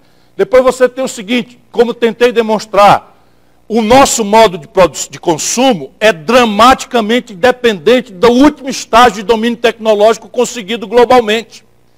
E a pergunta simples para o neoliberal, o domínio tecnológico é uma condição simétrica globalmente falando? Vocês me respondem, por favor, para me tirar dessa ilusão. Não, não é. Em última análise, é uma variável dependente do estágio de qualificação do capital humano, da ênfase em matemática, em engenharia, em tecnologia, em inovação. Mas todos os celulares, toda a química fina, todos os meios de diagnóstico médico, todas as fibras, tudo que é relevante no nosso padrão de consumo inconsciente, ao qual nós referimos, volto a dizer, essa busca equivocada de felicidade, são estrangeiros, são importados. Resultado prático, o Brasil tem um déficit estrutural nas suas contas com o estrangeiro. Esse déficit ele está crescendo de forma galopante e ele é uma das 3 mais graves interdições ao país crescer.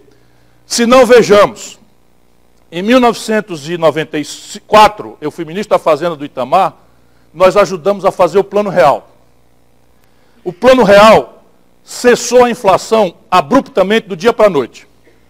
Como a inflação no Brasil não era como os manuais de economia ensinam, uma doença da moeda, era uma espécie de tributo e um mecanismo safado de ganhar dinheiro das elites, porque só nós inventamos a correção monetária, não há um manual de Chicago que explica o que diabo é isso. O que aconteceu? Imediatamente, cessado abruptamente o imposto inflacionário, esse dinheiro ficou na mão do povo. E o povo achando que, inclusive, aquilo não era para valer, o Lula dizia que era um truque para ganhar a eleição, o Brizola repetia que era um truque para ganhar a eleição, apesar de eu ter falado com os dois, de quem eu sou amigo também desde antanho, né, que não era um truque, que dessa vez era para valer, o fato é que o povão, achando que aquilo era um truque, que só ia até a eleição, foi explosivamente para o consumo. E ficou feliz, porque deu para pagar. E aí nós vivemos um momento, né, euforizante, Só que aquilo era um imposto que cessou once and for all, como dizem os americanos. Uma vez e para sempre. Ela não é uma coisa que todo ano ia se repetir. E aí o Fernando Henrique...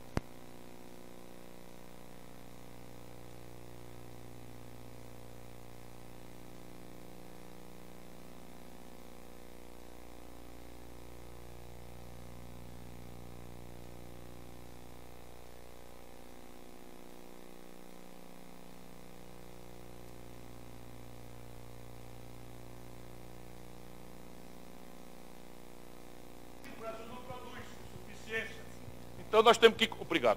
Está acabando a pilha? A minha não.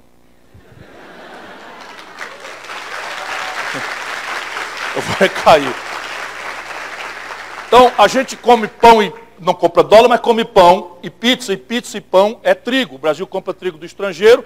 Quando o Lula entregou para Dilma, a gente precisava de R$ 1,75 para comprar $1 de trigo.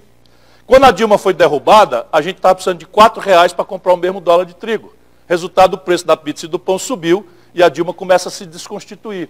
A gente não compra pão, a gente não compra dólar, mas a gente toma remédio. No Brasil, 80% da química fina dos nossos remédios são importados. Quando o Lula entregou para a Dilma, a gente precisava de R$ 1,75 para comprar $1 de Tilenol. Quando a Dilma foi derrubada, a gente precisava de R$ 4 para comprar o mesmo dólar de Tilenol. O preço do Tilenol sobe. A gente não compra dólar, mas a gente anda de ônibus. Lembra o 2013? Os 0,20, o principal insumo da passagem de ônibus é diesel. O Brasil prostrou-se ao mito neoliberal, tudo isso é prático. E resolvemos cometer a seguinte inteligentíssima e genial política: vender petróleo bruto barato e importar derivados refinados em dólar caro. Isso é genial, isso é uma coisa absolutamente extraordinária. Eu preciso aprender a ser neoliberal, porque essas coisas, assim, sabe... É muito gênio, vocês não acham, não? Tipo, cara, é gênio, muito gênio, cara.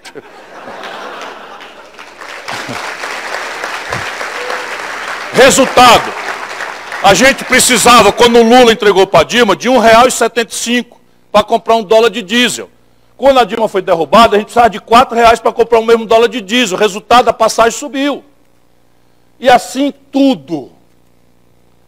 E aí o que acontece? Lá no Fernando Henrique, quando esse consumo desvalorizou o real 45% em 90 dias, há uma inflação, uma miragem de inflação, e esses gênios resolveram atirar nesta inflação, que é de custo, como se for uma inflação de demanda. Deixa eu explicar, e estou terminando mesmo, mas só porque de fato vocês podem fazer a diferença. Não é com simpatia, é obrigando as pessoas a discutirem isto, que é o que importa. Isso aqui é o nó da questão, junto com os outros. Né? Então, quando a gente viu o fim do imposto inflacionário do real, o consumo explode e você desvaloriza a moeda por aquilo que eu já expliquei. E eles inventaram uma história de que essa inflação tem que ser enfrentada por juro. Como é que o juro é eficaz em inflação? Eu pego agora também na Filadélfia uma senhora. Depois me disseram quem era. Diz que é a secretária do Dória. Coitadinha. Não, eu tenho pena. Isso não dura mais 6 meses, vai dar um problema sério para vocês. Ainda bem que vocês estão aqui no ABC. É assim, ó. O câmbio, ele é um preço relativo que contamina todos os outros. Essa é a chave de inteligência do real. E aí por que eu estou falando que é uma estupidez? O juro é alto quando você tem o que os economistas chamam de ato de produto. Por quê? Porque eu sou capaz de comprar a renda que eu tenho, mais o crédito que eu tenho na praça. Nos manuais de economia de Chicago, eu não estou desvalorizando, tem que lê-los todos, mas eles não compreendem essa especificidade brasileira. O que acontece no Brasil? Eu não estou interessado no custo do crédito, porque eu sendo pobre, eu preciso tomar uma decisão. Eu estou induzido a referir meu êxito social e a minha felicidade a acessar um padrão de consumo. Eu não tenho renda para ter um micro-ondas. Aí eu vou nas Casas Bahia ou no Ricardo Eletro, e o caba me conhece, sem eu saber, né? Ele me conhece, ele sabe que eu não tenho dinheiro para comprar o forno. Então ele diz assim, leve e me pague 12 vezes sem juro. A mentira é o sem juro. Né? Porque o Ricardo Eletro e as Casas Bahia não são lojas de eletrodomésticos, são bancos. Dada a deformação do sistema brasileiro. Então, o que é que eu estou decidindo como consumidor? Eu não estou vendo o preço inacessível que é dissuadido pelo juro alto. Eu estou vendo se a prestação do mês cabe no meu orçamento. Ainda que eu pague 2 ou 3 micro-ondas por um apenas que eu levo em casa. Eu preciso de 20 meses, 24 meses, 36 meses para o carro, para o eletroeletrônico, para os eletrodomésticos. Isso não tem um paper nos Estados Unidos, na Universidade Europeia, que explica esse fenômeno. E os caras inventaram esse negócio aqui com o Fernando Henrique e nós passamos 13 anos no poder replicando isso. O resultado prático está aí. O que é que aconteceu? Repetimos o mesmo filme. O Fernando Henrique quebra o país 3 vezes e dá passagem à vitória eleitoral nossa com o Lula. Vem a Dilma e acontece, quer dizer, vem o Lula em 2008, nós estamos bombando no consumo. Como é que aconteceu esse consumo se não teve imposto inflacionário? Teve 2 fenômenos igualmente once and for all, uma vez e não se repete. O primeiro fenômeno é que especulativamente o tal mercado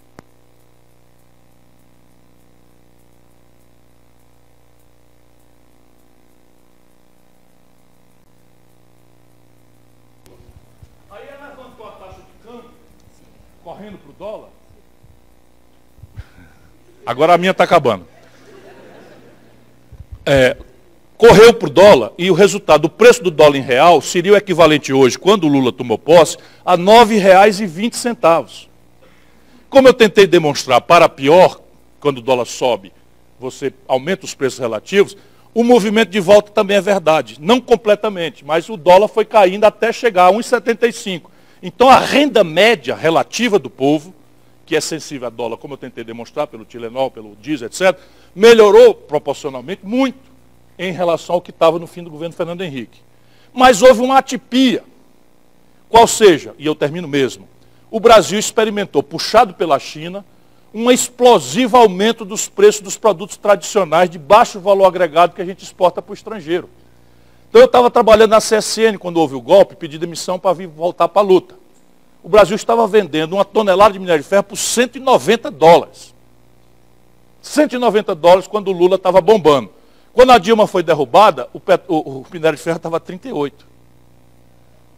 E a tragédia aqui é que 38 é $3 acima do custo de produção mais competitivo do mundo.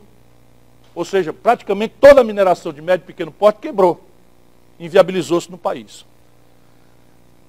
Gerdau entrou em prejuízo, Vale do Rio Doce entrou em prejuízo, o CSN entrou em prejuízo, etc, etc, etc, por causa disso aí. Aí começa a cadeia, vai lá para o BNDES, não dá conta de pagar, consolida na Caixa Econômica, no Banco do Brasil, e espeta, porque lucro é privado e prejuízo é do governo, é da população. Como a Oi espetou 65 bilhões de reais, né, na Caixa Econômica e no Banco do Brasil. Como o Fernando Henrique espetou a desvalorização do câmbio no Banco do Brasil e na Caixa Econômica. Nós estamos sendo lá, assim, sangrados aos bilhões de dólares, ante uma absoluta desinformação, inclusive por culpa da nossa esquerda. Culpa nossa, portanto, e isso está me impondo essa necessidade da gente conversar enquanto as simpatias e antipatias não vão se aclarar novamente. Eu sei o meu lado qual é. Quando o Lula estava bombando, nós estávamos vendendo um barril de petróleo por $110. Quando a Dilma foi derrubada, nós estávamos vendendo o barril de petróleo por 30. E aí é o seguinte, o pré-sal tinha um custo de produção de 41. Eu gastava, agora já melhorou muito com os ganhos de escala, mas eu gastava $41 para tirar um barril de petróleo e vendia por 110, ó. Começamos a fazer conta onde é que nós íamos gastar essa montanha de dinheiro, brigando por royalties, não sei o que e tal. Caiu para 30, micou o pré-sal. E o inacreditável, e assim aconteceu com todos os nossos produtos. De maneira que o desequilíbrio na conta externa, que era mascarado no período Lula, por um ciclo absolutamente único de preços altos de commodities, com a Dilma esses preços de commodities caíram para o seu valor tradicional, já deu uma melhoradinha, e nós nos apresentamos com um déficit de 124 bilhões. Aí ó o filme, desvaloriza o câmbio, 42% em 60 dias, dá um tarifaço e atira nessa inflação, que é de custo, como se fosse inflação de demanda, aumentando a taxa de juros, nomeando o Levi, eu me odeio, dá vontade de bater a cabeça. Nomeei o Levi, experiência anterior, meu patrão, traga o currículo aí, quebrei o estado do Rio de Janeiro, é o senhor mesmo, volte, vem aqui que o senhor vai quebrar o Brasil. Né? É isso, aconteceu com a nossa candidata. Né? E aí desconstituiu-se com um tarifaço de 72% de energia em São Paulo, desconstituiu-se porque não pedagogizou para o povo, não botou o povo na jogada em nenhum momento para dessas informações, repetir o receituário exitoso do Lula, porque em 2008 a crise pegou a gente com os preços lá em cima. E qual foi a cara da crise de 2008? Para nós foi uma retração de crédito. O que é que o Lula faz? Contraciclicamente manda bala no crédito. BNDES, Banco do Brasil, Caixa Econômica, e a gente atravessa e ele faz aquela frase da marolinha. A Dilma faz, na hora que é um problema estrutural, ela faz renúncia fiscal em um ano de 86 bilhões de reais e nomeia o centro da plutocracia, a ilusão de que estava nomeando o centro da plutocracia, que é o pior, né, para conduzir a política econômica e começa essa tragédia que nós estamos vivendo. Bom, eu fiz de propósito uma concentração, abusei da sua paciência, para qualificar o diagnóstico. Se o diagnóstico for correto, a mim me parece, e serei telegráfico, que o país precisa ter um projeto nacional de desenvolvimento que encerre a mistificação neoliberal, volto a dizer, para mim não é um palavrão, que aprenda que a vida é dura e que é necessário uma economia política que imponha em coordenação governo empoderado, democraticamente, na minha preferência, a China nem é, a Coreia não é propriamente um modelo de empoderamento democrático, mas um governo empoderado, convergente com a iniciativa privada nacional e com a universidade comprometida em produzir soluções reais, e não repitam manuais exóticos que não se adequam à nossa vida real, para que o país celebre esse projeto. No fundo, algumas missões. Elevar a formação bruta de capital, isso é ao contrário do que o mercado fala, isso não é consequência de fatalidades mercadológicas individualistas. Invariavelmente, sem exceção, isso é consequência de arranjos institucionais que a política faz ou deixa de fazer. No caso brasileiro, é flagrante a necessidade de um sistema tributário mais progressivo, que tribute mais a retenção especulativa de ganho de propriedade, capital e transferência intergeracional em heranças e doações, e que diminua as tributações sobre o investimento e a produção. É flagrante a necessidade de pôr em perspectiva o futuro da Previdência, não porque ela tem uma despesa deficitária hoje, que é mentira, e muito menos ferindo interesses dos mais pobres, preservando uma equação de privilégios que é absolutamente imoral. Vocês precisam dominar a verdade aqui. O Brasil, 2% dos beneficiários da Previdência levam 40% do dinheiro. Quem são eles? Procuradores da República, magistrados, políticos, né? Corporações de alto coturno aí, tal, militares, etc, etc. Aí nós vamos agora equalizar a idade mínima das mulheres com o homem, num país que ainda extensamente obriga suas mulheres a uma dupla jornada de trabalho. Nós vamos equalizar a idade mínima para um ruralista, para um rurícola, um trabalhador rural, que trabalha cortando cana, que trabalha no semiárido do Nordeste, para um cara que trabalha de gravata no ar-condicionado da Avenida Paulista. Nós vamos obrigar um professor a dar 49 anos de aula para merecer aposentadoria integral. Onde é que existe isso no mundo? Para a gente dizer assim, não, o Brasil não pode ser diferente, temos que fazer igual. Primeiro país do mundo que diz assim, o policial vai trabalhar 50 anos na rua, correndo atrás de bandido, né, caquético e tal, porque o seu Temer se aposentou 3 vezes aos 50 anos. Eu, Ciro Gomes, tenho direito a 3 pensões mensais vitalícias, no valor de R$82 mil. Só estou contando isso hoje em dia, porque eu quero esculhambar essa gente aí. E eu nunca aceitei receber, porque considerei aos 36 anos imorais. Eu implementei esses direitos aos 36 anos de idade no Brasil. Isso eles não tocaram. E aí, evidentemente, que a gente tem que ficar contra isso, mas não podemos nos negar a discutir, na ambiência de formação bruta de capital, de elevar o capital doméstico do Brasil, um sistema público de capitalização na Previdência para o futuro. E as transições nós vamos negociar. Isso tudo está direito, não tem problema nenhum. Mas, mais recentemente, fica muito claro que se a gente quiser sair dessa estagnação econômica, nós precisamos ter uma equação para o passivo estrangulado das empresas. Ela há de ser num ambiente capitalista, porque não é razoável que o país ceda dinheiro público para isso, mas o país tem saídas para isso. Nós ainda mantivemos público o BNDES, mantivemos público o Banco do Brasil, a Caixa Econômica, e temos reservas cambiais de 380 bilhões de dólares. 50 bilhões disso pode ser transformado num fundo soberano, que troque nos prazos e nos custos, dívida interna brasileira, nos juros desmoralíssimos daí, por juro internacional, com RED por conta do empresariado. Se alguém tiver dúvida, eu posso dar detalhes, eu quero realmente terminar. Segundo, temos que fazer a equação de restaurar a capacidade de investir e de intervir do setor público. Senão não tem investimento. É bobagem. Então a gente tem que fazer uma reforma fiscal, e aí não é cortando despesa, porque a única despesa que tem imoralidade para ser cortada é juro. E evidentemente que tem que cortar. Mas na hora que a gente for olhar o gasto per capita em educação, o gasto per capita em saúde, o gasto per capita em defesa, Todos esses padrões, o Brasil está abaixo dos mínimos que se faz nos países do mesmo padrão nosso. A única despesa que está fora são esses privilégios da Previdência, que eles não tocaram, e o serviço da dívida. E terceiro, nós temos que entrar numa política industrial e de comércio exterior que alcance o equilíbrio das nossas transações com o estrangeiro. E isso, evidentemente, é um processo. Por exemplo, o Brasil gasta 17 bilhões de dólares, só a União Federal, importando remédio e complexo industrial da saúde. Por que a gente não pode fazer uma política de compras governamentais, com arranjos produtivos locais, com venture capital, desculpa a expressão em inglês, é porque não há o correspondente em português, e a compra governamental sendo uma ferramenta que chama os jovens das universidades e ajuda esse jovem a não querer ser empregado, mas sim empreendedor, né, em arranjos produtivos que podem ser incubados no primeiro momento, com o contrato feito, o dinheiro já está sendo gasto. Complexo industrial do agronegócio, complexo industrial da defesa, complexo industrial, do petróleo e gás, como eu tentei demonstrar aqui. Qual é o cabimento do Brasil não ser vertical em petróleo, uma das maiores potências petrolíferas do mundo, não ser vertical na indústria? E aqui não é na gasolina, não, são polímeros, fibras, toda uma petroquímica enriquecedora extraordinariamente, que nós estamos abrindo mão de ter por prostração ideológica, que nos foi vendida como ciência boa. Ou seja, o que fazer temos, o país tem margem para fazer, mas nós precisamos lutar. Porque do jeito que a coisa está indo aí, eles não vão deixar a gente sequer se reunir para discutir os nossos assuntos. Portanto, vamos buscar a democracia de novo, celebremos a nossa unidade na democracia, mas é preciso exigir que nesta unidade progressista a gente agora faça autocrítica das merdas que andamos fazendo, conciliando com bandido, com máfia, com canalhas, a pretexto de seja lá o que for. Isto não deu certo para o Fernando Henrique, não deu certo para Dilma, está aí o país na situação que está. É preciso experimentar novos valores, novas premissas políticas, novos arranjos institucionais, para que o país possa se reconciliar com a sua vocação, ser um experimento civilizatório para o mundo admirar. Muito obrigado a todos.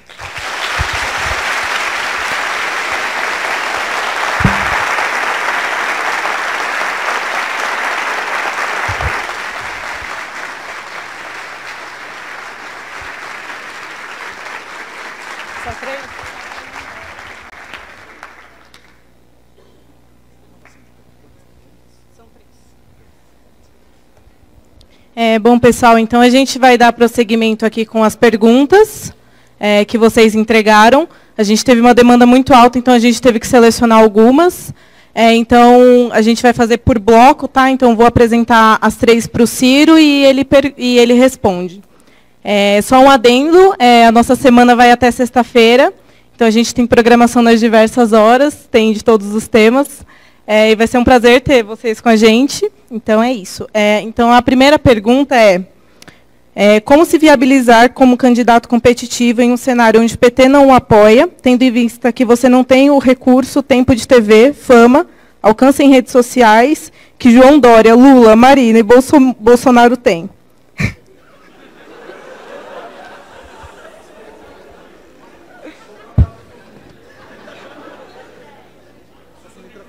Ah, tá. Não, é porque eu vou fazer todas, não é melhor? Fazer todas e depois assim. É melhor?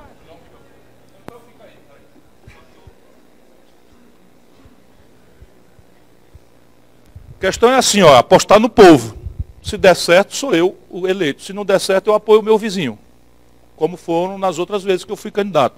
Agora, o que eu quero desta feita é impor o método. Eu só participarei, porque, repare, eu fui ministro do Itamar Franco, ajudei a fazer o real quando o PT ficou contra.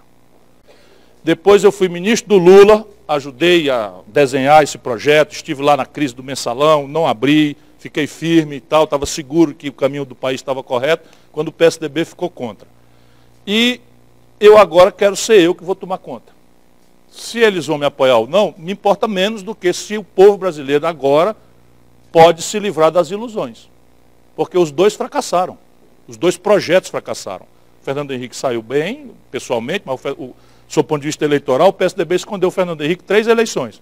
Quem é Fernando Henrique? Não sei quem é não. Que nem o Pedro negou Jesus, o PSDB estava negando. E agora eles cometeram um erro, que é o que o Napoleão Bonaparte dizia. Nós poderemos ter, e é provável que tenhamos, uma eleição sem o PSDB no segundo turno. Claro que em São Paulo vocês têm dificuldade de perceber isso. Né?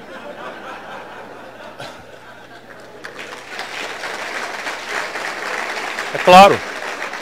Mas o epicentro da desmoralização do PSDB, sob o ponto de vista de formação de opinião, que eu estou dizendo, não quero atacar ninguém pessoalmente, mas sob o ponto de vista de força moral, força intelectual, a vocês jovens não dizem mais nada, nem o PSDB, nem o PT, e ficaram velhos. Ficaram velhos porque replicaram a mesma matriz, o mesmo modelo. Olha, o líder do governo Lula, o Fernando Henrique no Senado, era o Romero Jucá. O líder do governo Dilma no Senado era o Romero Jucá. O líder do governo Temer no Senado, quem é? Romero Jucá. Tem alguma coisa errada. Então é preciso anunciar algumas coisas. A única coisa estável no Brasil é a roubalheira do PMDB. Tendo o PSDB e o PT como testa de ferro deles. O que é isso? E qual foi a proposta de reforma que nós fizemos que justificasse essas concessões? Porque a política é real. Eu não sou nem um poeta, nem quero ser moralista, de nada. Mas assim, vamos lá, consta historicamente que o Abraham Lincoln terá subornado parlamentares para fazer passar a emenda à Constituição que acabou a escravidão. Consta historicamente, os historiadores têm levantado isso e tal. Alguém aqui pode ficar chocado, mas viva. Viva Abraham Lincoln. Né? Viva Abraham Lincoln. Mas não é o caso do Brasil. Definitivamente é só projetinho de poder. Agora, se eu vou ganhar ou não, eu não posso acreditar que eu só tenho que lutar se eu ganhar. Porque senão eu prefiro dormir. Eu estou exausto. Né? Não tenho fortuna e é todo dia um merda desse, toma dinheiro meu, negócio de dano moral. Agora, no dia que saiu a fita do gangster da JBS, o Temer conseguiu que o juiz me condenasse a 30 mil reais de indenização para ele. Eu chamei o Quessa de ladrão. Né? Chamei o Eduardo Cunha de ladrão. Então, eu tenho aguentado porque eu tenho um sentido superior de dever moral. Ninguém precisa acreditar em mim. E eu me preservo. Eu não aceitei receber pensão. Eu não tenho empresa, não sou sócio de ninguém. E estou atravessando, nunca respondi um inquérito, nem para ser absolvido, o que nada mais é do que a minha obrigação. E eu quero presidir o Brasil. Vocês é que vão dizer. Se não, eu cumpro o meu dever. Não foi por omissão, nem medo, nem qualquer tipo de apetite.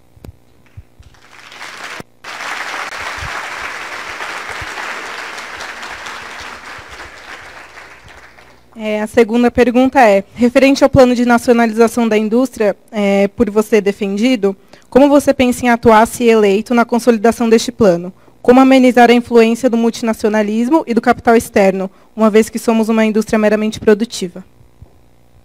Nós somos uma indústria meramente maquiladora, acho que é o que você quis dizer. 80% do valor de um carro que está parado aí fora são importados. Então, ele é montado aqui no ABC, montado em Taubaté, mas 80% do valor embarcado de um carro brasileiro médio são importados.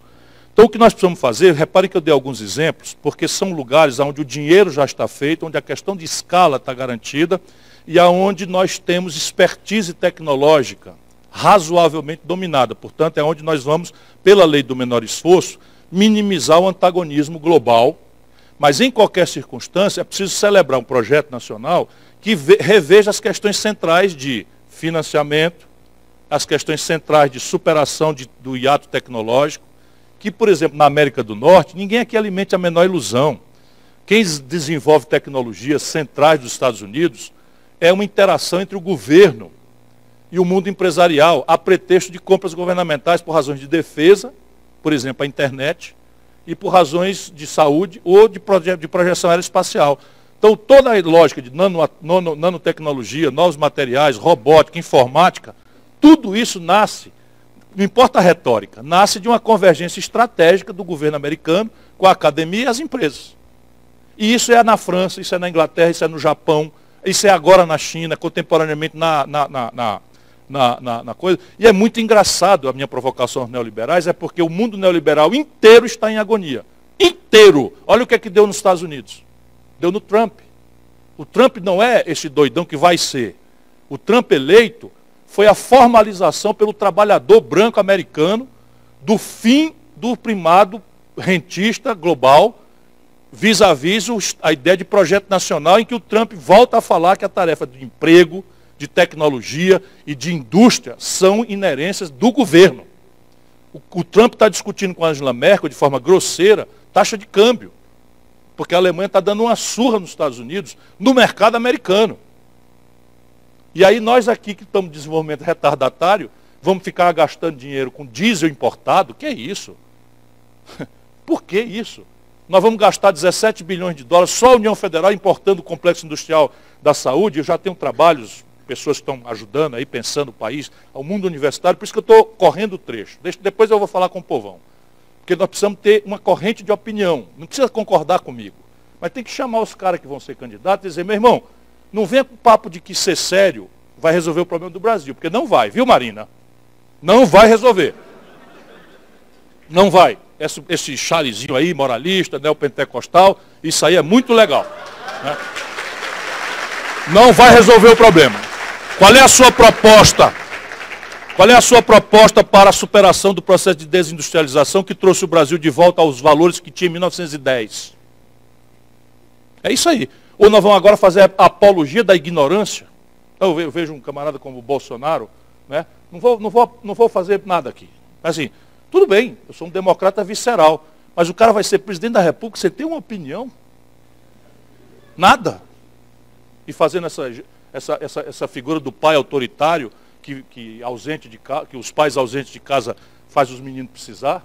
O que é que eu tenho com isso? O Brasil aguenta isso? Concretamente, foi meu colega, votou em mim. O cara votou em mim, mas assim, vamos lá, Lula, a conversa qual vai ser dessa vez? Essa conversa eu estou tendo com ele, como é que vai ser dessa vez? Vai ser deixa que eu chuto? Ele começou. Meu irmão, dessa vez não vai dar não. Esse deixa que eu chuto aí não vai dar não. E quem vai ser o líder do governo? Vai ser o Romero Jucá de novo? E o pragmatismo agora é quem tem que juntar, entregar, lotear a Petrobras para uma gota de bandido e ficar respondendo processo e eles flanando por aí? Estou fora mesmo.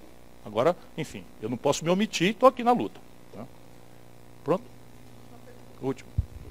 Última pergunta. Com a atual situação do Brasil, o que poderia ser feito para restaurar a fé do brasileiro nas instituições?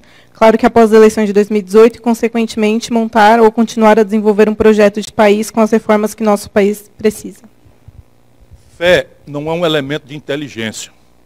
Fé é uma intuição que a gente precisa espiritualmente para suprir a nossa perplexidade do desconhecido. Então, de onde viemos? Para onde vamos? Qual é o sentido da vida? Será que é só isso mesmo? E a gente, então, não tendo resposta para isso, alguns fazemos uma digressão para a filosofia e nos bastamos nisso. Outros precisam da intuição divina e se bastam nisso. O que nós precisamos no Brasil é desenhar as instituições que queremos e lutar por elas. Porque, companheiros, jovens companheiros, a democracia não é um regime de concessão. Democracia é um regime de conquista, que supõe um cidadão organizado, informado, militante, e que vai forçar a sua estrutura representativa a diminuir o hiato entre promessa eleitoral, que é normal que seja generosa, e a entrega do dia seguinte da constituição do poder.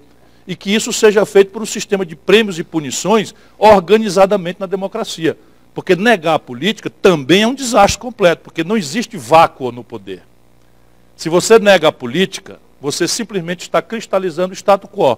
Porque só a política tem a capacidade miraculosa de produzir milagre na Terra. Né? Existem outras possibilidades de milagre, mas no mundo terráqueo, aí terreno, só a política produz um milagre. E é isso que nós precisamos fazer. Vocês estão fazendo, vocês estão reunidos aqui 9 horas da noite, né? Conversando com um político, ouvindo coisas pesadas, complicadas, etc., processando aí na cabeça o que ouviram. Portanto, vocês já são o exemplo do que nós temos que fazer. O grande problema é que o nosso povo, nosso povão, se sente diante dessa superestrutura política no Brasil, ora cliente, ora objeto. Ele não se sente nenhuma vez agente. E ele tem essa percepção moralista de que todos somos pilantras e que um faz para ele alguma coisa melhor do que o outro. E nesse ele deposita como cliente uma certa fé. E ele precisa ter, não é fé, ele precisa ter confiança construída numa relação cidadã, lúcida, em que ele não alimenta expectativa, não se deixa enganar e exige, no dia seguinte da eleição, que a sua representação faça, em linha com o que prometeu, aquilo que for o objeto do pacto. Isto é essencialmente o que Tocqueville ensina e que nós precisamos ajudar o nosso povo a entender também. O presidente da juventude do PDT está aqui. Posso fazer um merchandising aqui para agradecer? Está aqui conosco o Everton, que é presidente da juventude do PDT aqui de São Paulo. Então, se alguém, por exemplo, tiver interesse, entra aí em contato e tal, será muito bem-vindo. Uma perguntinha ali fora do script.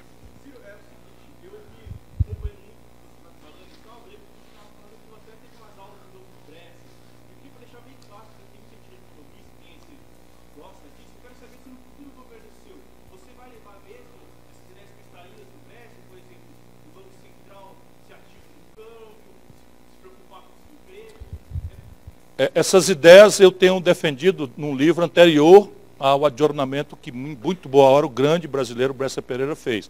Ele, brilhantemente economista, e eu com intuição. Então, se você tiver curiosidade, existe um livro que eu escrevi com o Mangabeira Ung em 95, no auge do fim da história do neoliberalismo, em que nós advogamos um modelo de economia política. E, basicamente, é claro para mim que os preços centrais da economia, na experiência real da humanidade, nunca foram formados no entrechoque individualista do mercado. Sempre foram formados em coordenação estratégica com os governos. Por isso que o Trump está falando agora com a Angela Merkel em taxa de câmbio. Se você olhar quando o euro foi lançado, o euro era mais ou menos, sei lá, 3 por 1. E agora está praticamente 1 por 1 com o dólar. Porque os europeus trabalharam, a China trabalha o tempo todo com o câmbio estimulante da exportação. Evidentemente que o Brasil tem que resolver essa equação. É evidente.